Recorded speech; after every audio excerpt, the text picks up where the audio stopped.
Dear brothers and sisters, let us continue with our reflections on the Our Father. We had done till last time the words in the heavens. Today we take the next two words, or next words, 4 words. Hallowed be thy name. The word hallow is another way of saying holy be your name. What did Jesus mean by teaching us this part?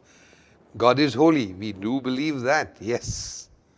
But to understand it a little better, when you see a wonderful sight, could be even say a fantastic waterfall or something, or you just stand in awe, mouth open, perhaps just marveling at that. Awesome.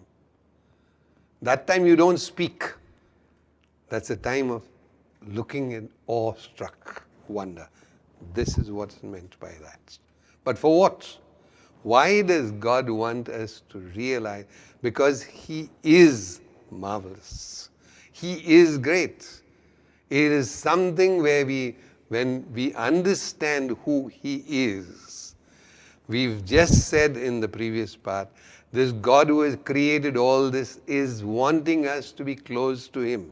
He has made us a little less than a God, etc. But let us not forget on our part, feel He is a great pal of mine. Don't wait a minute. We've got to understand He is God Almighty. There has got to be an attitude of awesome reverence. This is what is required. And to understand this, we have a book in the Bible, a full book, the book of Job. And we begin to understand where he realized the majesty of God. The book of Job is a difficult book, and maybe you'll have not been able to read it. I do understand that. But I'll just tell you where you could begin to start reading it if you want to. It is a book where a person has gone through very difficult and painful suffering and wonders why this is happening. He has not done anything wrong. He has not done anything bad. So why is he suffering? He wants to know this. But this is not a question which he, as Job, as a person who may have been a mythological person. It is a story, a message which the Bible wants to make us to understand. There may be you or somebody else going through suffering which you don't understand. Why? At this time, what is the answer? Why does God do this to me? This is the time we begin to ask these questions. Now, in the book of Job, to understand this part of it, in chapter 1 and chapter 2 especially, there is a scene which is going on there. All the different creatures are coming before God. Among them, Satan comes there. And God asked Satan where he had gone, and he tells him he had gone all through different parts of the earth. And then God tells him, look at my servant Job. Because at this time God has blessed him with wonderful things. And Job is a very good man. He has been blessed with many children and has plenty of wealth in his fields, in his cattle and his crops and the other things. So he is very well blessed. And God tells Satan, look at my servant Job, how wonderful and good he is. And Satan says, you've given him everything. Take those away and see what will happen. So God tells Satan, I allow you to touch them, the things, not him. And Satan immediately goes and destroys. As it is narrated here, on that same day, all his fields are destroyed. All his cattle died dead. All his sons die in a collapse of a house. And Job is lying there, and he cries out, the Lord has given, the Lord has taken. Blessed be the name of the Lord. We wonder, while reading this, we wonder why is this happening? And this is exactly why this book was written. Anyway, then what has happened is Job has said, blessed be the name of the Lord. The Lord is given, the Lord is taken, blessed be the name of the Lord. He has not cursed God. And Satan, when he comes to God, God says, my servant Job has not cursed me. And Satan says, no, you did not allow me to touch him. And God tells him, I allow you to touch him, don't kill him. And Satan touches Job, and Job gets all sorts of boils and oozing all over his body, and he is miserable. He wants somebody to console him, to help him to at least bear his suffering. Unfortunately, he doesn't have it. His wife tells him, curse God and die. And he tells her, you foolish woman, you don't know what you're saying. She dies after that. Job, on his part, he is in that state, not knowing what to do. And he is wondering why God has done this. At that time, three so-called friends, they come with their philosophy. God does not punish good people. You are punished. Therefore, you are a bad person. Whatever topsy logic this is, that's what they are saying. And Job, on his part, honestly saying, if I have done something, I want to ask forgiveness and beg of it. But at the moment, I don't know anything wrong which I have done. And they keep on reiterating, God does not punish good people. You have been punished, therefore you are a bad person. And when he keeps on repeating, don't know what I have done. I honestly don't know what I have done wrong. If the Lord will show me, I will ask forgiveness. But they then got very angry with him. They say, you're not only a bad person and a person who's been punished, but a stubborn person who does not want to admit his mistake. And Job, in that context, feels compelled to demand an answer from God. He puts what we would call today a court summons to God. I demand you tell me why I am suffering. At the same time, he says, I know I am a dot before your majesty. You can simply crush this dot. But I don't have an alternative. And that is why I am doing it. And he just remains there lost. But that is the time, actually, if you in the book, it's 37 chapters which have gone by. And then in the 38th chapter, God clears his throat and speaks. And he says, Job, you want to know many things. You want to know why you're suffering and all. I will answer you. But before that, will you please answer me some questions? And God asks him, were you born before the world was created? Do you know the number of stars? How many stars there are in the heavens? Do you know how deep the ocean is? Did you feed the dinosaur when they were there? And if I was in Job's place, I would have said, listen, you don't want to answer, please say you don't want to answer, but don't ask me these crazy questions. But that's not what Job did. Job, he said, Lord, I don't know, I don't understand a word of what you're saying. But I know you have answered me. You deigned to answer me. You could have crushed this dot. Could have just smashed and thrown him out, that he dared to question. You have answered me. I will put my hand to my mouth and shut up. This is that awesome silence. Hallowed. You are Lord. I surrender. This was what Job did. But really, there it was not a question of him saying, fatalistic attitude, I cannot help it, you cannot. I realize who I am before your majesty, and I don't understand the whole picture. I'm only understanding that much which my eye is allowing me to see. There is a big picture which you have a plan, which I will not understand unless you disclose it to me or allow me to see it. At the moment, I can only say, you are God and I am a creature. And everything changes for Job after that, if you read the book. But there is something else in a psalm, and that's what I want to give it to you and understand this psalm. Psalm 46. In this particular psalm, which is not written by David, it is written by the sons of Korah. In this psalm, the prophet is telling us something. I just read that. God is our refuge and strength, a very present help in time of trouble.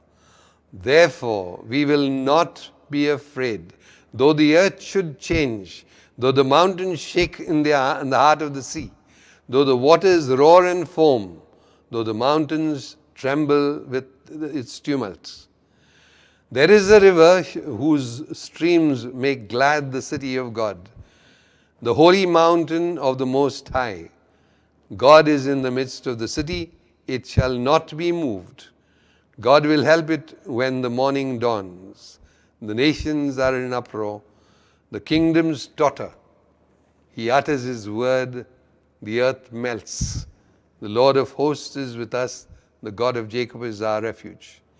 Come, behold the works of the Lord, see what desolations he has brought on the earth. He makes wars cease to the ends of the earth. He breaks the bow, he shatters the shield, the spear, he burns the shields with fire. Be still and know that I am God. I am exalted among the nations, I am exalted in the earth. The Lord of hosts is with us, the God of Jacob is our refuge. Now I have just gone through the psalm and recited it for you. You may not understand it, but now I'm going to give you the background. After Solomon's death, the kingdom was divided into the northern kingdom and southern kingdom. In the southern kingdom, there were only two tribes, Benjamin and Judah.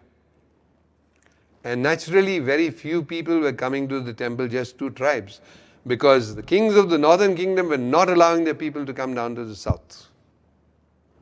So, because of that, after some time, the temple was closed. But during the time of King Hezekiah, through the prophet Micah, God told the king to bring the people to renew their covenant with him, to renew the Sabbath and open the temple for worship. And that's what he did. He listened to everything. Now at this time, because of what he did and obeying God, he should have been blessed. And he was.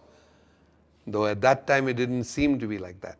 Because at that time, from Assyria, a general, Sennacherib by name, he came with 300,000 troops. He marched down, smashed the northern kingdom, and he sent word to Hezekiah, surrender immediately, I will not destroy the city.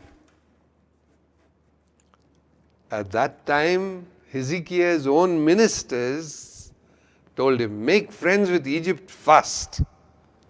We, together with Egypt, will defend ourselves and prevent Sennacherib from coming into the city. But this was the time when the prophet Isaiah was there, and he told Hezekiah, no alliances with anybody. And why not? Because of what had happened. Why did the kingdom get divided between northern and southern kingdom? Solomon, at that time, thinking he was the wisest man, he was a wise man. God had talented him with the gift of wisdom, but he was foolish of not asking God whether this was right or wrong. He went and followed a certain criterion, which was mentioned about, which said, you want to be protecting your own state or your own country, all the border states or all the border countries should become your relatives. How to make them your relatives? You marry the daughters of those particular kings, of those surrounding countries. When they are your relatives, they will be your first protection against the enemy. This sounded very good. What happened?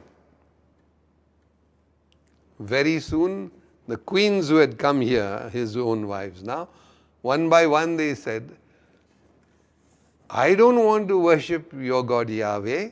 I want to worship my own God. Therefore, build me a temple here.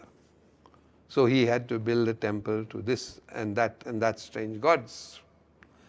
And after that, very soon, these very wives began to tell him, you are my husband. When I go to worship, you have got to come with me. And so Solomon worshipped alien gods. This is what happened, and Isaiah told Hezekiah, no alliances with anybody. You put your trust in God alone. And that's what he did. Meanwhile, when Sennacherib did not get a response from Hezekiah, he was furious. He started marching down south, and he passed a small town called Laschik, which was a small town of absolutely no military importance. But because he was very angry, he gutted that city, burned it completely, raped the people there, and he said, this is what's going to happen to Jerusalem if it does not surrender immediately. Jerusalem did not surrender. Sennacherib surrounded the city completely, and he wanted to starve the city to death. But his own generals told him, we have smashed the northern kingdom in 2 days. Why are we wasting time here? And therefore it was decided, we attack tonight. And what the people on the walls in Jerusalem, who were merely 20,000 altogether, in the face of 300,000 Assyrians, they were fearful and trembling. They heard only the local commanders, prepare for the attack, prepare for the attack, prepare for the attack. This is what they heard. And they were trembling and waiting for the attack. But suddenly they noticed that Sennacherib and the others running away, terrified, running away, just running away, going up north. They didn't know what happened. Waited. The night passed. Eerie nights it was. And then in the morning they sent out scouts to go and investigate. They found the tents were all there. But 185,000 Assyrians were dead by a mysterious plague. Not a sword was drawn, but these were all dead by that mysterious plague. What happened also, just mentioning it to you, Sennacherib went back to Assyria, and his sons were so furious, couldn't bear the humiliation of the fact that we had run away, they murdered their own father. But now what happened here? These people came out and they began to sing this psalm at that time. Now understand the psalm. God is our refuge, our strength in all times of trouble. And they had understood it. At that particular time they were in trouble. They were listening to what. So the first 3 verses of that psalm is telling us, God is on our side. We will not be afraid. And though the mountains may rock. What were they referring to? Imagine 300,000 troops moving around. It was sounding like the mountains were moving. That was it. And though there will be, we will not be afraid. Why? Because God is on our side. This is verses 1 to 3. From verse 4 to 7, God is by our side, not only on our side somewhere far behind, He is by our side. And this is expressed in the words of the river. For people in the semi-desert, water is life. And a river is really the blessing of God. Therefore, God is in our midst in the city. This is what His presence there through that element of being there in the water, that city, and the expression, the water being an expression of that, He is present there. And there they are completely confident He will take care of us.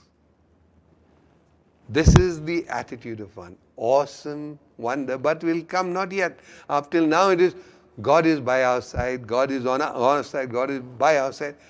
And the third part, God gives us His peace inside. See, the people of the walls must have been shouting, Lord, Lord, please protect us. Now shut up. Be still, verse 10. Be still and know that I am God. They had to learn, put their hand to the mouth and shut up.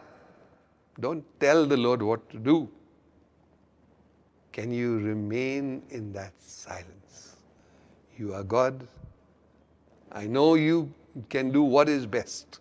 I leave it in your hands. This attitude, when they understood it, the third part of it, be still and know that I am God. In this verse, the first part is a command. Be still. Using very harsh terms, shut up. The second part is a promise. You will know that I am God. When they just kept still, just didn't let the Lord take over, and He did it.